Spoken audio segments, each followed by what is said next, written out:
que significa ser mentalmente saudável na atualidade? Como podemos acompanhar as rápidas transformações no mundo de hoje sem que a nossa saúde mental seja abalada? Para tratar dessas questões, o médico e psicanalista Narman Armoni apresenta no programa de hoje a psicanálise de Donald Woods Winnicott. É um prazer, né, trazer o Narman Armoni, que foi e é meu mestre em psicanálise, né? O Winnicott é um grande psicanalista que é considerado um novo paradigma em psicanálise, né? Então é um novo paradigma dentro da psicanálise, né, sendo psicanálise, e que é o nosso inspirador, tanto teórico quanto clínico, né? No início do século XX, um jovem estudante de Cambridge fratura sua clavícula. Frustrado, registra em seu diário o desejo de poder curar a si mesmo. Em 1914, esse jovem inicia os estudos que o tornarão um dos maiores nomes da pediatria de seu tempo. Donald Woods Winnicott serviu como oficial médico na Primeira Guerra Mundial e retornou interessado pelo aspecto psicológico de seus pacientes. Passou a estudar com a eminente psicanalista Melanie Klein. Winnicott trouxe uma contribuição original para a psicanálise. O seu trabalho é influente até hoje e nos permite pensar a saúde na atualidade. O objetivo final, digamos assim, eu vou chegar a falar do que é saúde psíquica para Winnicott, né? Essa é que é a ideia, que é uma concepção de saúde psíquica que tem a ver com a nossa atualidade, né? Mas para isso eu vou começar falando de saúde, né? Um pouco de saúde. Pensa-se muito em saúde e pensava-se mais ainda, né? Quase que exclusivamente no passado, hoje já é diferente, mas pensava-se assim, o que é saúde? Achava-se que saúde era a ausência de doença, né?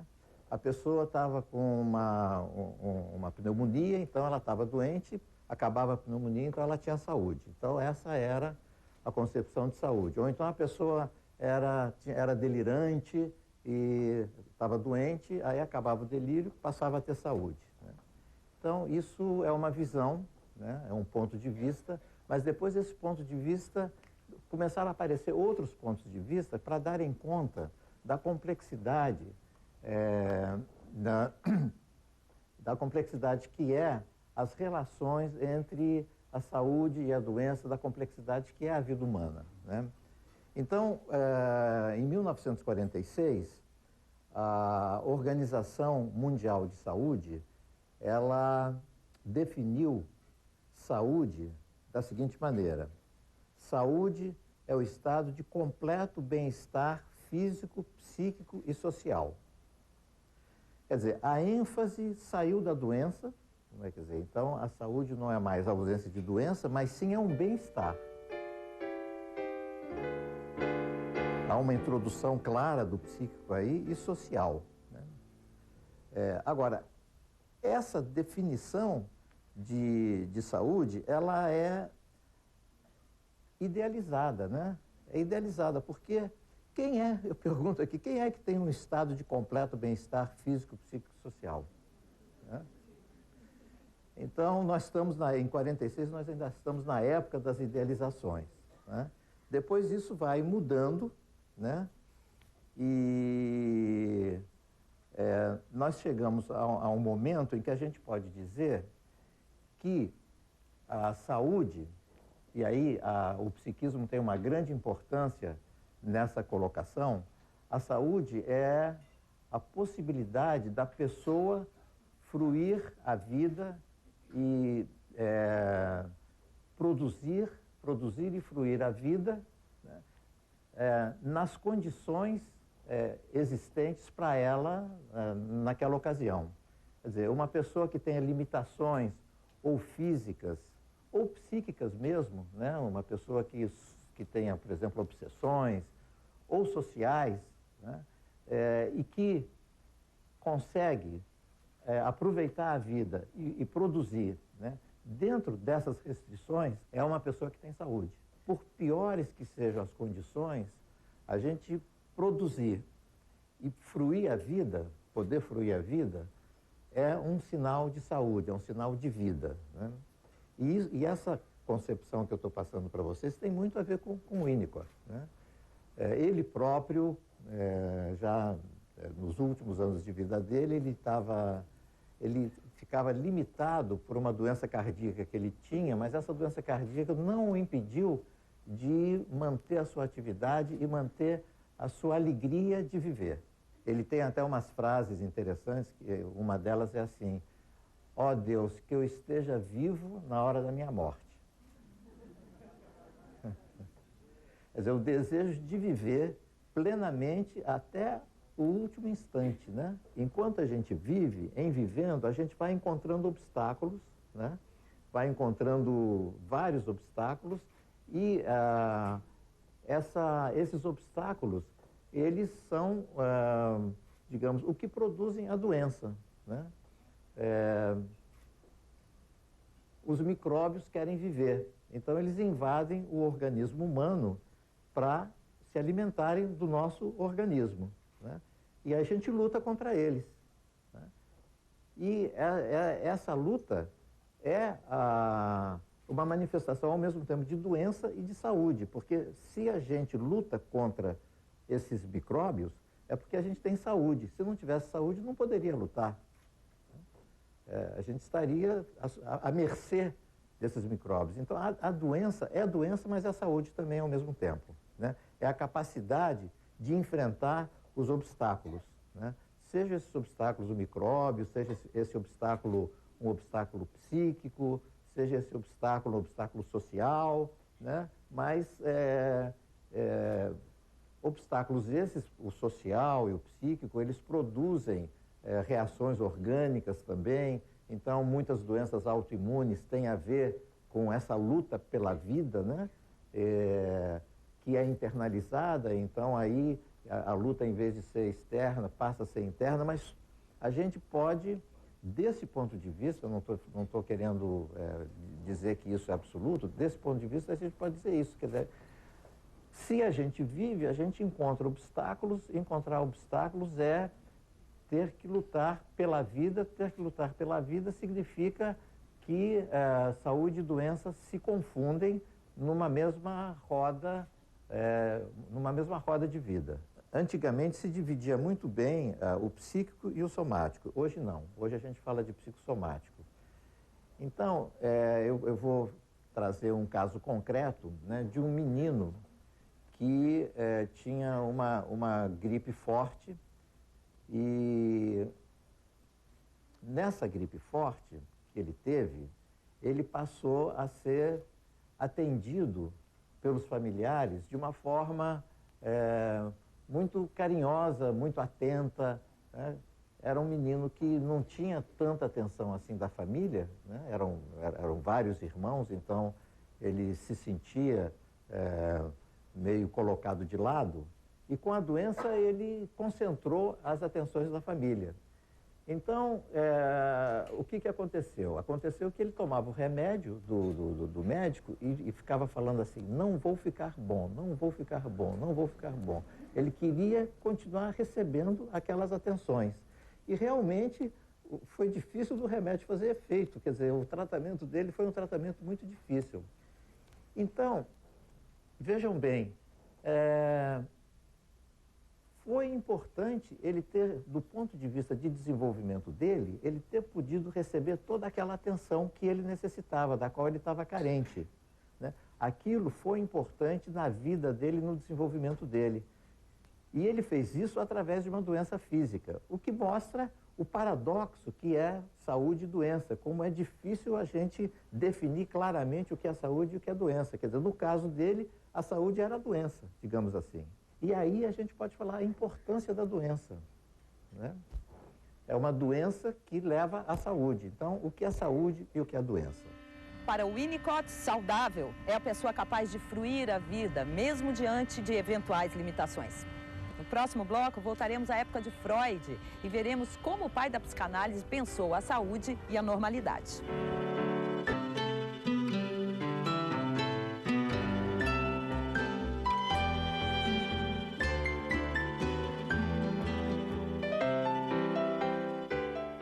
O homem da atualidade ainda mantém as mesmas marcas do homem da modernidade? Como este homem foi caracterizado por Freud? Para respondermos essas questões, nós precisamos conhecer o contexto em que o homem moderno viveu. Na atualidade, nós temos um homem diferente do homem da modernidade. Existe o homem da modernidade, né, que é do século XIX e parte do século XX, e existe o homem da pós-modernidade, que é o homem do parte do século XX e do século XXI. A modernidade tem uma concepção de normalidade, onde entra Freud, diferente da concepção de normalidade dos tempos atuais. Freud é o retratista, digamos assim, da época moderna e ele fez a teoria psicanalítica dele em cima dessa época moderna.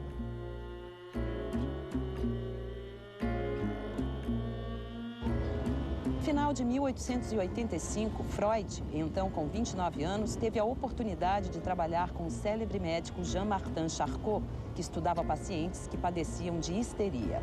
Depois de perceber que certos sintomas da histeria, como membros paralisados, podiam ser resolvidos através da indução hipnótica, Freud levantou a possibilidade de que estas neuroses estavam relacionadas a problemas nos estados mentais da pessoa que padecia destes males, e não qualquer tipo de dano em seus nervos, como se acreditava anteriormente.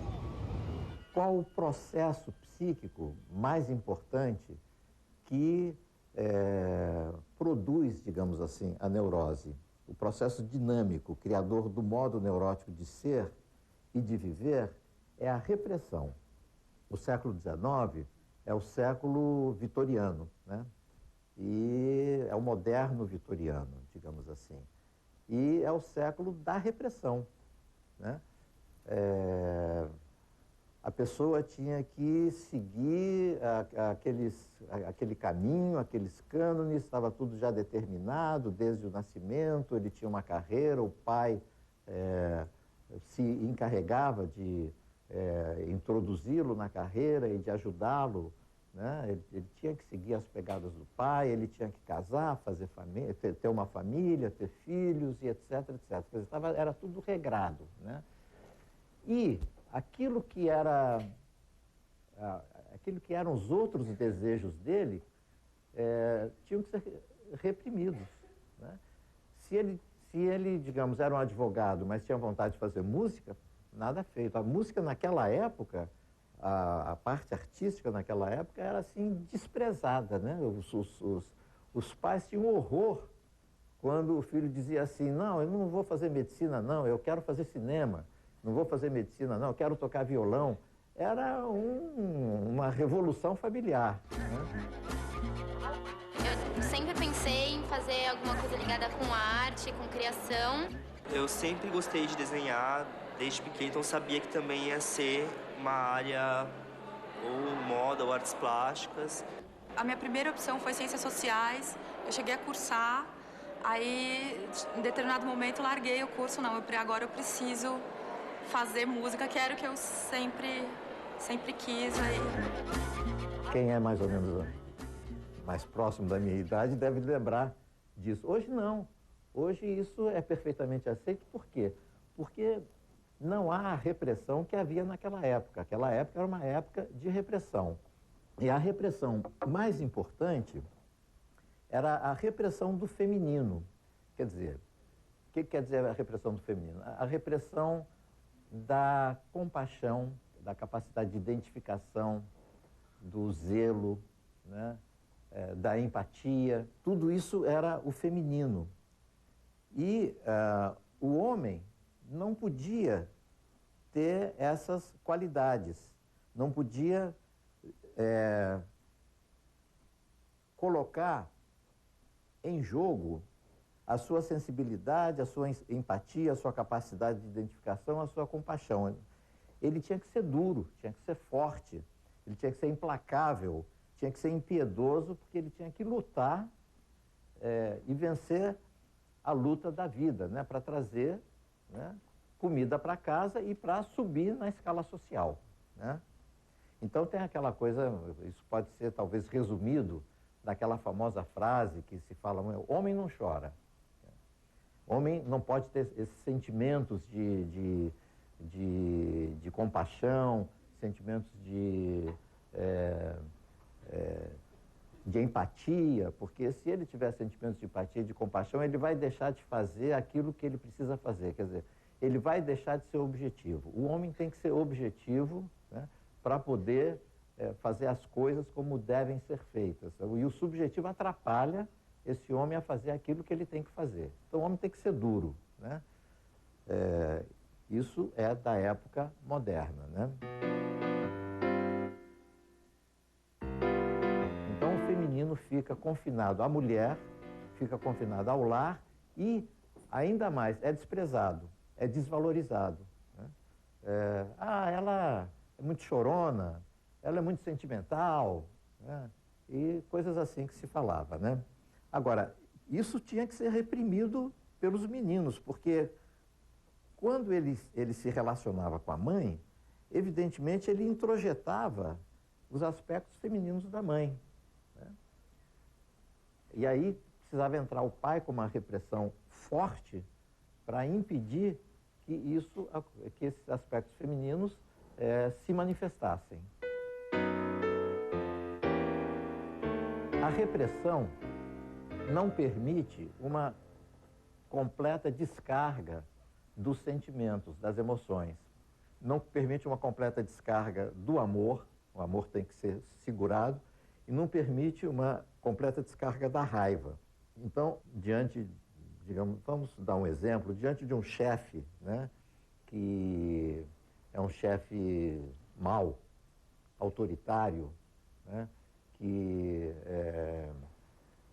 maltrata o seu empregado, o empregado, ele segura a sua raiva para não ser mandado embora, e esse segurar a raiva dele faz mal para ele, né? Ele acumula uma tensão dentro dele, né? Ele reprime, né? No caso, há uma consciência até da repressão, mas existem repressões que são inconscientes, que são piores ainda, que são recalques, né? Então, isso é o que cria aquilo que o Freud chama de mal-estar na civilização. Tem a ver com a necessidade que, segundo Freud, que o homem tem de recalcar as suas pulsões, os seus instintos, para poder viver em sociedade. Porque se ele não recalcar as suas pulsões, ele vai entrar em luta com os companheiros, vai entrar em comportamentos de excesso, desregrados.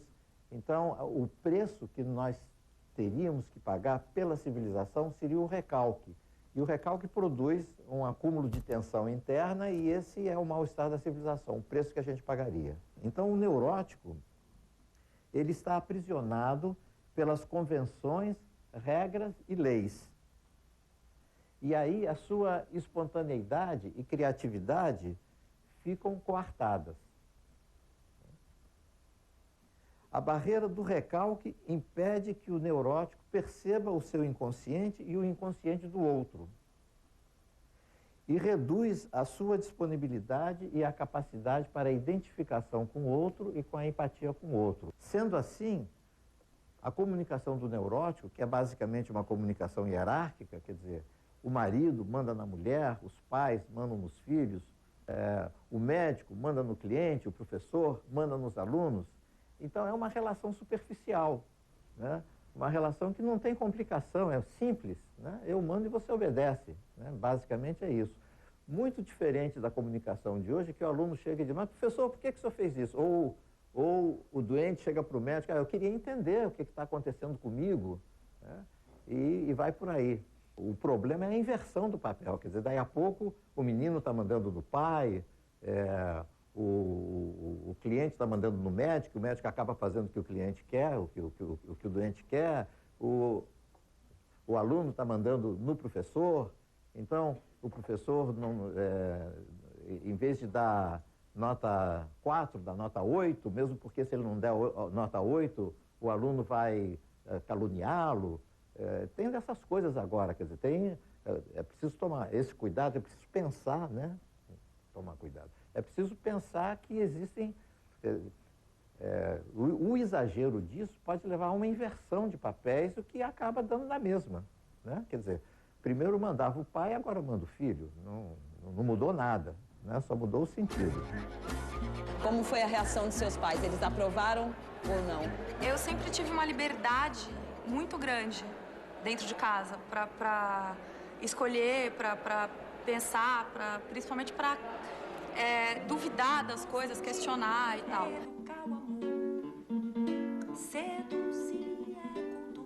Eles teriam tomado um susto se eu chegasse em casa e falasse eu quero ser médica, porque não tem, acho que não condiz nem muito com a criação que eu e a minha irmã recebemos. Minha irmã também trabalha na área de artes.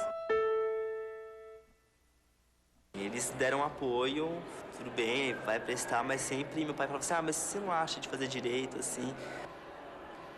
Só as minhas tias que encanaram um pouco no começo, mas agora todas apoiam. Elas encanaram porque elas ficaram preocupadas pelo seu futuro, é isso? Será que essa faculdade vai dar dinheiro? Será que você vai conseguir um trabalho legal? Essas coisas. E como que foi com os pais de vocês? Eles puderam escolher ou alguém escolheu por eles? A minha mãe, ela queria muito medicina, fez cursinho uns anos, daí acabou desistindo e fez contabilidade. Mas também não houve uma pressão dos meus avós, mas também são carreiras que são mais aceitas. Com a minha mãe, se eu não me engano, acho que ela queria ser jornalista, ou escritora, uma coisa assim. E por uma certa pressão de casa, ela acabou se formando em administração de empresas. A criação de meus pais era mais rígida. Meu pai trabalhou desde muito pequeno, assim, muito jovem, acho que 13 anos, 14 anos, trabalhava. Então era bem mais rígido do que é hoje. Então acho que eles não tinham nem espaço para questionar ou para discutir esse tipo de coisa. Eles não puderam dar tanto, não puderam ter tanta liberdade, mas com o que eles passaram, eu acho que eles puderam dar mais liberdade pra gente poder escolher, né? Hoje, a relação entre pais e filhos é marcada pela permissividade, distanciando-se do modelo mais repressivo, característicos dos séculos 19 e 20. No próximo bloco, nós veremos os aspectos positivos e negativos dessa mudança na saúde psíquica do homem.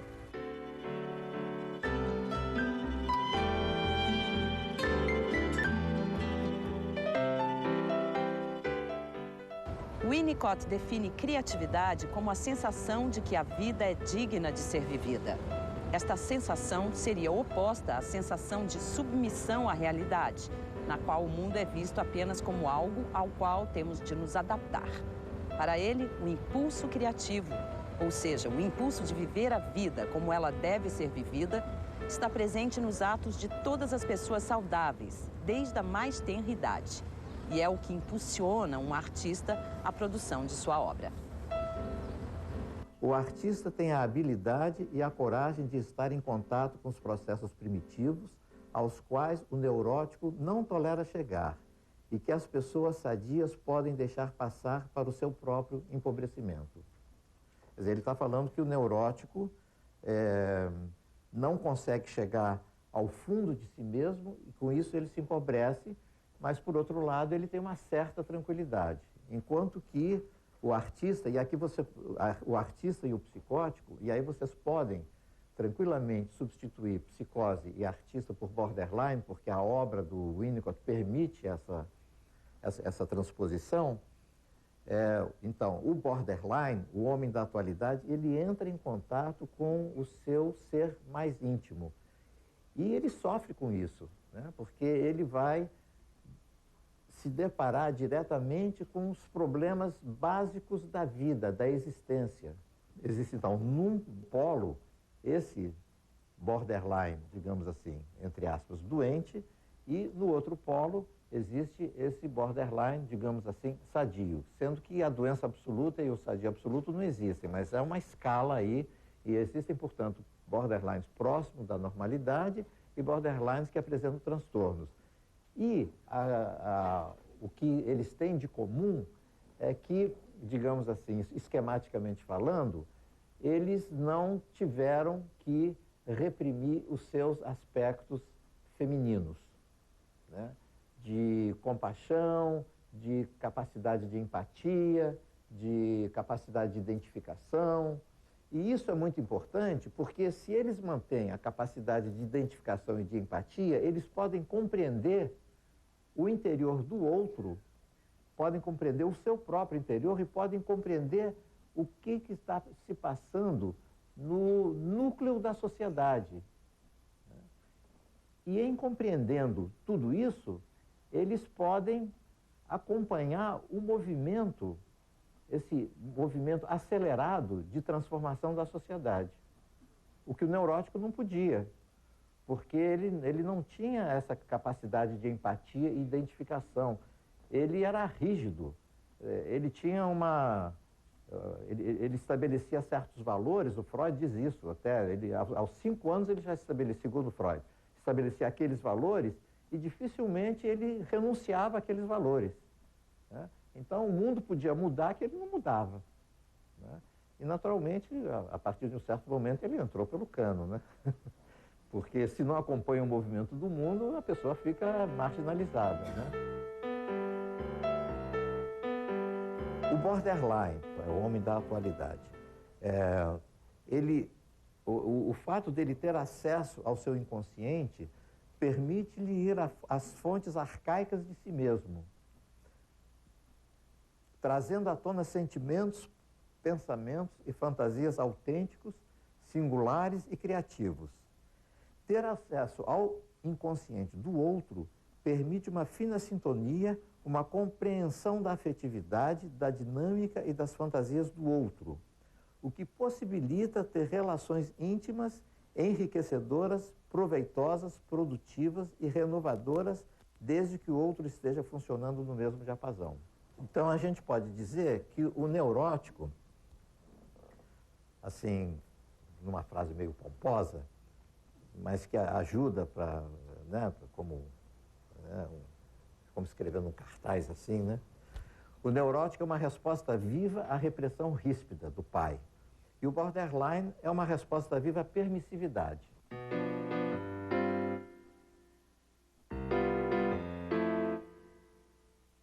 Então, dentro dessa mentalidade permissiva, o pai já não exerce uma atividade castradora, severa, rigorosa, dando a possibilidade ao ser humano em desenvolvimento de conservar e desenvolver as identificações femininas adquiridas na interação com a mãe.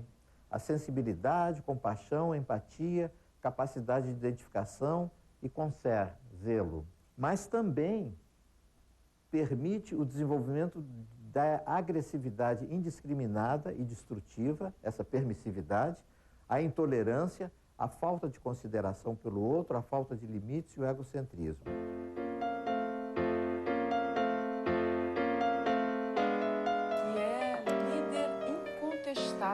No filme Meu Nome Não é Johnny, o personagem João Estrela teve uma educação permissiva e durante a infância e a adolescência não aprendeu a distinguir entre o certo e o errado. Foi gol. Gol de quem? Do Vasco. E o Vascão quem fez? Sério. Quanto é que tá o jogo? Por isso, para Johnny, esses limites continuavam não existindo, mesmo quando adulto. O egocentrismo, a falta de limites destrutiva, a agressividade e a desconsideração pelo outro são alguns efeitos negativos que podem resultar de uma educação muito permissiva.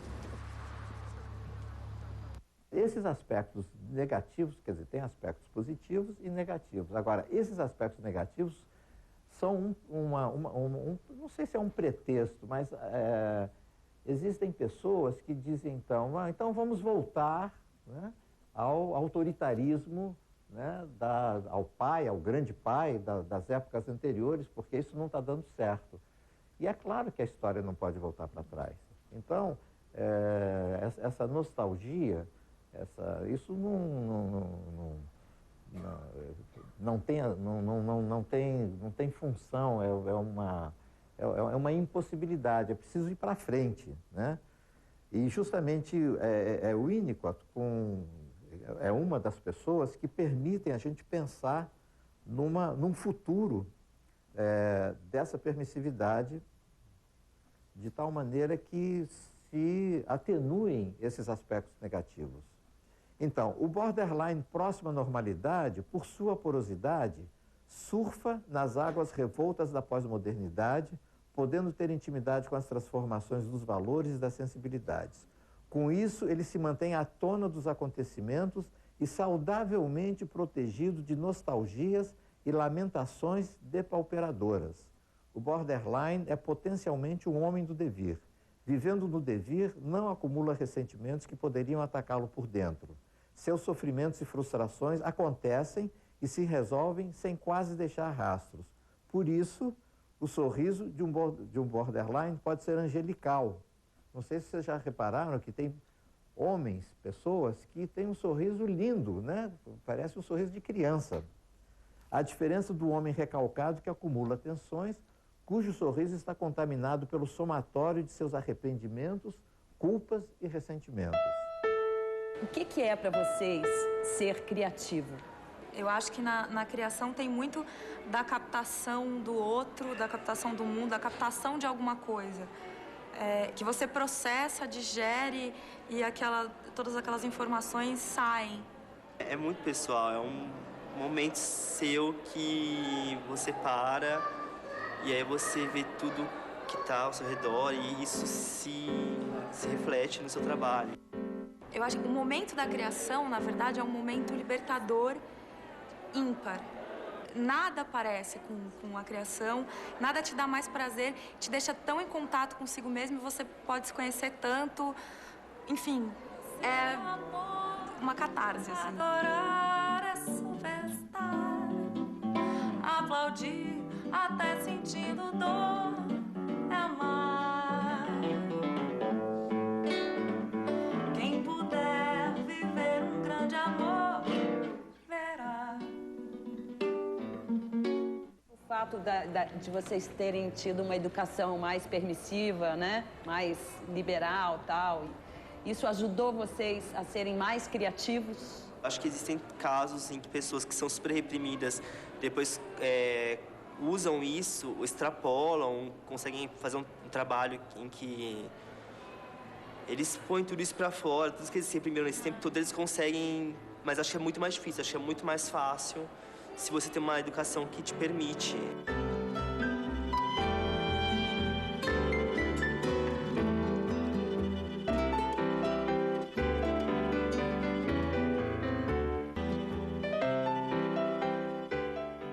Quando pensou a saúde psíquica, Freud tinha como contexto o ambiente repressivo característico de sua época. Na atualidade, encontramos um ambiente com regras e limites menos rígidos. Como podemos promover a saúde mental atualmente sem cairmos nos extremos da repressão ou da permissividade total? A rigidez moderna, né? Embora fosse majoritária, né? Quer dizer, em uma época em que essa rigidez fazia sentido, a vida continuava sendo como é por si só, né? Intrinsecamente em devir e com instabilidade, né? Então, existia um descompasso entre essa rigidez e essa fluidez da existência, né? Uhum. E que a contemporaneidade, esse borderline, né? Quer dizer, é como se ele tivesse mais afim com essa característica intrínseca da vida que sempre foi, né? E que justamente essa questão que você apontou, né? Do excesso, do desregramento, né? Esse é que é o desafio, né? Quer dizer, é como lidar com essa característica que é da vida sem precisar tentar parar esse fluxo, né? Uhum. Perfeito. E justamente o lado borderline, o lado da vida que tem que seguir, se manifestava na dupla moralidade, né? O que não aparecia na norma, aparecia por trás dos panos, porque é como você diz, a vida corre independente do desejo, né, de colocá-la em esquadros, né? Isso. Né? Bom, então isso que ele falou vai servir exatamente de uma introdução para o Winnicott, para a saúde psíquica em Winnicott.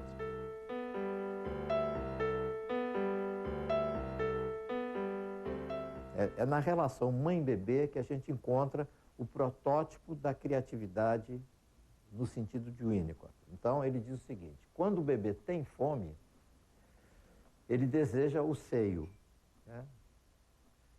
E aí o seio aparece. Ele deseja o seio, ele chora, né? Aí a mãe é convocada, ela vem, aparece, né? Então, o bebê tem a sensação de ter criado aquele seio.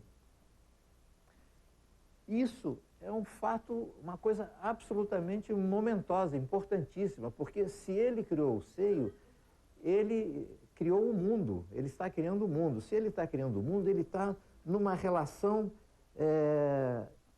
inextricável com o mundo. Ele não está separado do mundo, ele está dentro do mundo e o mundo está dentro dele. E aí o mundo adquire sentido. Porque o mundo vai perder o sentido se, por razões de desenvolvimento ou outras razões quaisquer, a pessoa está do lado de cá e o mundo está do lado de lá. E eu estou olhando o mundo, mas eu não participo do mundo. O mundo não está libidinizado, o mundo não está... eu não coloco a minha sensibilidade, a minha subjetividade, né, o meu sentimento dentro do mundo. Então, eu estou do lado de cá, olhando o mundo intelectualmente, o mundo está do lado de lá e a vida fica vazia, né? Aí aparece aquela coisa de o que eu estou fazendo aqui? O que é o mundo? O que é isso? Né? Eu não estou sentindo nada. Aparece o tédio, né? Aparece a sensação de inutilidade, né, da vida e etc, etc. Então, esse protótipo de criatividade, quer dizer, essa primeira relação mãe-bebê, que depois tem que, evidentemente, se reforçar, né, em outros momentos, esse seio que é ao mesmo tempo criado e ao mesmo tempo existe no mundo externo, ele está ao mesmo tempo no mundo interno e no mundo externo, né, é fundamental para que a pessoa se ligue à vida, né? E esse seio que ao mesmo tempo está no bebê, quer dizer, o bebê cria o seio, né? Eu quero mamar, ele cria esse seio, e o seio externo está lá, quer dizer, o interno e o externo estão juntos, faz com que apareça um novo espaço que o Winnicott chamou de espaço potencial, espaço transicional, espaço intermediário, que é um terceiro espaço, que é fundamental, porque é um espaço que não é nem objetivo nem subjetivo. É um espaço que reúne o subjetivo e o objetivo, e que é uma revolução, né, no pensamento humano, porque até então só se pensava em termos de objetivo e subjetivo, e nunca num objeto transicional, num espaço transicional que reúne o objetivo com o subjetivo. Objeto transicional é uma expressão criada por Winnicott para descrever um objeto da realidade externa que adquire grande valor para a realidade psíquica do bebê, como um urso de pelúcia ou um cobertor. O objeto transicional atua como um substituto da mãe em sua ausência e, com o tempo, torna-se uma parte inseparável da criança. Ele faz uma ponte entre a relação principalmente subjetiva que o bebê manteve até então com a sua mãe e a relação objetiva que passará a ter com o mundo que o cerca. Que seria mais ou menos assim, né? Entre uma realidade interna e uma realidade partilhada, de fato o que acontece é que as coisas não são nem só internas, nem só externas, né? Quer dizer, então, essa partilha, de algum modo, se dá sempre por uma invenção nossa, né? Que é o criar o que já existe. Não é nem o que já existe que se impõe a mim ou que eu me submeto a ele, nem uma criação delirante. Cada um está assistindo essa conferência ao seu modo. Quer dizer, então, isso é ao mesmo tempo singular e partilhado, né? Se a pessoa passa a viver num espaço transicional, então ele está vivendo com o seu verdadeiro self, verdadeiro eu. É o eu verdadeiro, o mais íntimo dele, que está conectado, né, intimamente ao mundo. Vamos pegar esse exemplo do seio mesmo. Digamos que o bebê não esteja com fome, né? Não queira o seio. Mas a mãe acha, o médico falou, ó, tem que dar de mamar de 3 em 3 horas. Então, mesmo o bebê, né, não sentindo fome, a mãe vai lá, aparece com o seio e enfia o seio na boca dele e ele tem que mamar. Quer dizer, ela está forçando uma situação. Esse seio já não foi criado, é um seio imposto a ele, ao bebê. E o bebê se submete a essa imposição. Mas o seio deixa de ser parte dele e passa a ser parte de uma outra coisa que é o mundo externo. Aí passa a existir um mundo externo, né, e um mundo interno dele. Né? E então passa a haver uma dicotomia. Então ele se relaciona com esse seio não com o verdadeiro self dele, porque não está conectado, mas com um falso self. O verdadeiro self dele não quer o seio naquele momento, mas aí ele, para satisfazer a mãe, se submetendo à mãe, ele mama e cria um falso self para poder mamar. O conceito de self é central na obra de Winnicott e refere-se ao sentimento de possuir uma identidade singular que surge quando a pessoa experimenta a vida de um modo autêntico. Essa identidade transforma-se aos poucos no núcleo da pessoa, o seu verdadeiro self.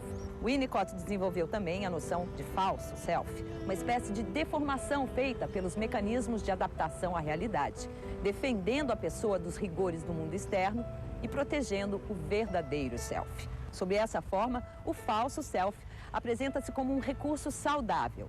Torna-se patológico, porém, quando se desenvolve em demasia, ocultando o verdadeiro self. Então eu falei do paradigma da repressão, né? Quer dizer, há uma repressão. Depois tem o paradigma da permissividade, né?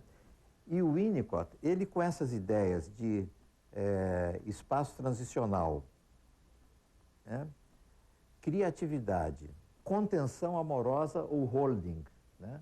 Quer dizer, o Winnicott, ele introduz a ideia do holding. Quer dizer, o holding o que é? Holding é sustentação, né? Holding é acolher o bebê, né, com carinho e ao mesmo tempo com limite, porque o braço da mãe é carinhoso, mas estabelece um limite para essa criança.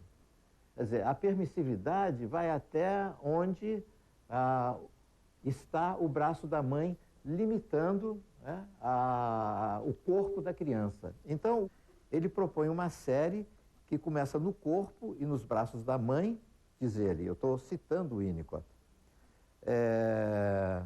passa pelo relacionamento dos pais, pelo lar, pela família, incluindo os parentes próximos, a escola, o bairro, com a sua delegacia, o país e suas leis. Quer dizer, ele está falando de uma lei que não é uma lei dura, severa, uma lei draconiana, mas sim uma lei que, ao mesmo tempo, seja um continente, né, que tenha uma consideração pela figura humana, e não uma lei objetiva e desumanizante, que está lá no papel, então, como está no papel, tem que ser feita daquela maneira. Não, é uma outra lei, é uma lei que corresponde a esses braços da mãe, que são braços limitadores, quer dizer, portanto, colocam um limite, mas de uma forma carinhosa. Então, nós temos aí um outro paradigma, né? É um paradigma da contenção, que a gente pode chamar do holding, ou da contenção amorosa, em que a permissividade existe, né, mas ela se limita a si mesma. Não é que haja um recalque, né? A experiência da criança é de uma contenção amorosa, de um limite amoroso que é internalizado e que faz com que ela aproveite da possibilidade de exercer toda a sua capacidade de empatia e etc, etc, etc, mas sem extrapolar a ponto de colocar em risco, né, o próprio funcionamento da sociedade. Ele fala de concern também, zelo, né, que faz parte desse paradigma, né, que ele propõe, quer dizer, ele não propõe, mas a gente pode tirar do Winnicott esse paradigma. Espaço transicional, que nem só é objetivo, se fosse só objetivo, as regras seriam aplicadas rigidamente, implacavelmente, e nem só subjetivo, que seria a liberdade absoluta, o descomedimento e o excesso, mas uma superposição do objetivo com o subjetivo que permite justamente a contenção sensível, singular e permissiva. Criar objetos sociais e criar a si mesmo é vida e saúde. Enquanto se está ocupado em criar, os mal-estares passam a um segundo plano, não chegando a perturbar a trajetória de vida, o dever de cada um. É claro que a doença física pode impor limitações, mas o simples respirar, como diz o Winnicott, pode ser criativo. E como diz o Winnicott, posso estar vivo na hora da minha morte. Desenvolver uma criatividade capaz de combinar elementos do mundo subjetivo e objetivo. Oferecer uma permissividade com limites amorosos. Pensar a liberdade juntamente com o zelo, a empatia, o cuidado com o outro. Esses são alguns aspectos que devem ser incluídos na redefinição da saúde mental na atualidade.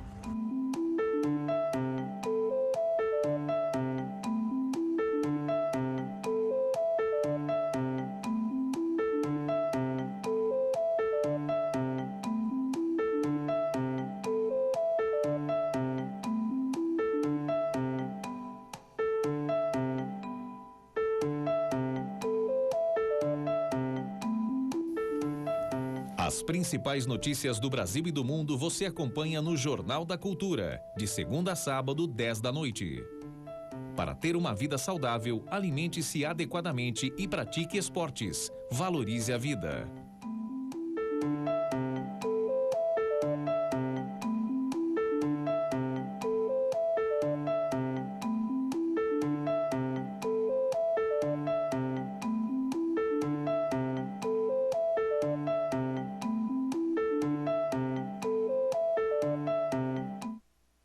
Café Filosófico.